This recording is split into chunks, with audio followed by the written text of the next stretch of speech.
You might think Hytale is similar to Minecraft, and you are right, but Hytale has something Minecraft doesn't have, a biome progression system. In Minecraft, every ore can spawn in every biome and basically the same mobs can spawn on every biome, so there isn't that much difference. In Hytale, you are kind of forced to explore if you want to progress. Today, I'll show you every Hytale biome and how they help you progress through the game. And trust me, the last one does not forgive mistakes.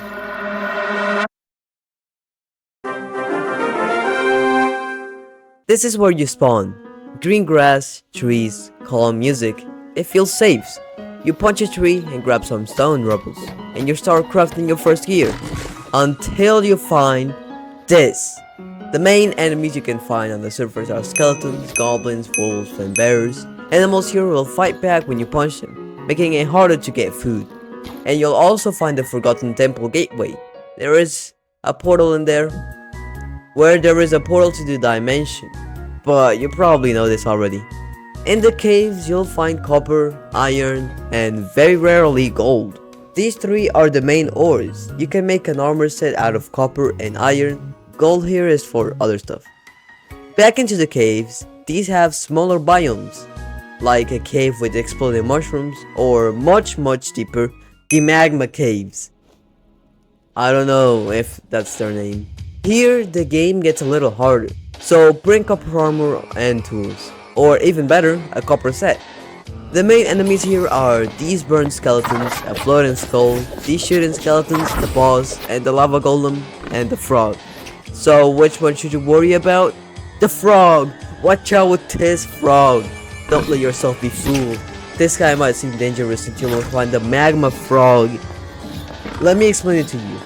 This frog already does a ton of damage when he attacks, but he also pulls you back with his tongue. Most mobs in Hytale will use you if you run away, but this frog will not let you go. My main tip is to block his attacks and fight back once he tries to pull you, so good luck with that guy. Although he was nerfed, he's still kinda dangerous, so watch out. Okay, that should be all for the Emerald Groves. After you get your iron set, you might wanna take it off because it's about to get hot. Okay, maybe don't. We are now in the middle of Hytale's progression system, and there are two biomes where you could go with iron armor. The icy glaciers and wood, or the poisonous desert. So you can really choose one, but I recommend the desert. Ah yes, the biome that screams, why am I poisoned again? The desert is brutal. Here you'll find every insect that might haunt you forever. Skeletons, and the immortal crocodile. Which one would you have to worry about? The flying guys, the guys that fly. These guys are so fast that losing them is impossible, and they attack so fast. If you don't have a bow, your only option is to die poisoned or go to a cave. And here you'll find thorium, the main ore of the desert biomes. It's used to craft the thorium armor set and tools, but oh no, you can't, because it's locked. I forgot to mention this early, but you will need to upgrade your tables to a higher tier if you want to craft stronger sets. These will usually require materials that you'll find in specific biomes. The first upgrade asks for materials from the Emerald Groves. So after you upgraded your tables, you can now craft a thorium set. But before you leave the desert, you might want to kill some insects, because these will sometimes drop this, which is one of the materials needed to upgrade your tables one tier higher. I forgot to mention, but you can also find these villagers with ferens. These creatures will run from you and then attack, but they aren't that strong. And also, you can find a Forgotten Temple. The only difference is that this one is a desert variant. So, the desert. You are mainly here for thorium and these scraps. Then you can just get out. And you might wanna put that armor back on, because it's about to get cold.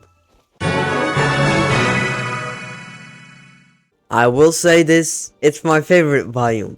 Yeah, thank you, not like that matter, but okay. The icy biomes in Hytale, they are not easy. There are gonna be three main sub-biomes, the boreal reach, the frost marsh tundra, and my favorite part, the Everfrost. Let's go in order. The first two biomes are like transition biomes because just imagine seeing the Emerald Grove right beside the Everfrost.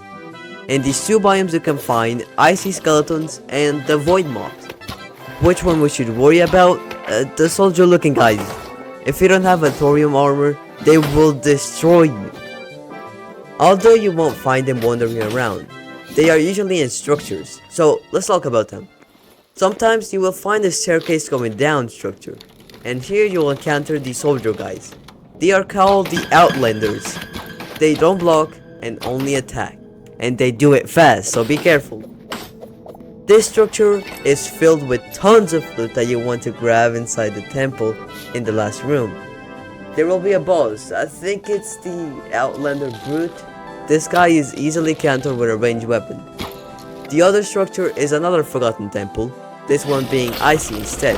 And the last one is the Outlander's village. The name says it all. The main ore you'll find here is cobalt, which is needed to upgrade your tables and making an armor set. And if you're planning to avoid these Outlanders, you need to kill them for this item, which they will drop, so get to work. And you also might want to grab a cobalt pickaxe for the last biome in our list. You might have already encountered one of these islands before. These fiery islands are the last one in the game. Here you find more frogs, skeletons, the flying guy, and dead mobs. The only guy that you should worry about is the wizard skeleton. If you find this guy, don't get close because he throws explosion potions that deal a ton of damage. So watch out. And there are also sub-biomes you can find here. The boar-named forest and the charred woodlands. The normal and most common biome here. The main thing you'll be looking for is adamantite, the strongest ore in the game right now. And it will let you craft its set of armor and tools. And that's it. I think the Hytale team has a lot more planned for this biome because right now it is kinda easier than the Everfrost or the Howling Lands. One thing they did was to make it so you can only mine adamantite with a cobalt pickaxe, when before you could mine it with iron tools, something I did. So now what? Have you finished the game? Well, there is still the portal and another dimensions, but that's for another video. And although those are the 4 main biomes of the game, there are 2 honorable mentions that I want to mention. You will almost 100% always swim through an ocean in Hytale, and these actually have some content. You can find silver in the ocean, and I'm not sure, but I think you can also find other ores. The problem is, you are gonna drown, and right now, there is no water breathing potion or a turtle helmet, making it a biome you can avoid. But watch out because Hytale team is working on the ocean, adding new ores and new scuba gear. This biome is gonna have a lot of content in the future. Hidden beneath the devastated lands, a jungle with dinosaurs and massive trees. This one is still under development, so mobs won't drop loot and there is no exclusivity to it. But right now, if you're planning to go to this biome, you just need to worry about the T-Rex. This guy is so fast. I had adamantite armor and I almost died. Losing it is also a nightmare, so watch out with that. So now for the final question. Why are the magma frogs so strong? So thank you for watching the video. If you're planning to buy the game, use my code 3GKSG. It helps me a lot. And hope you can progress in the game and get the strongest armor.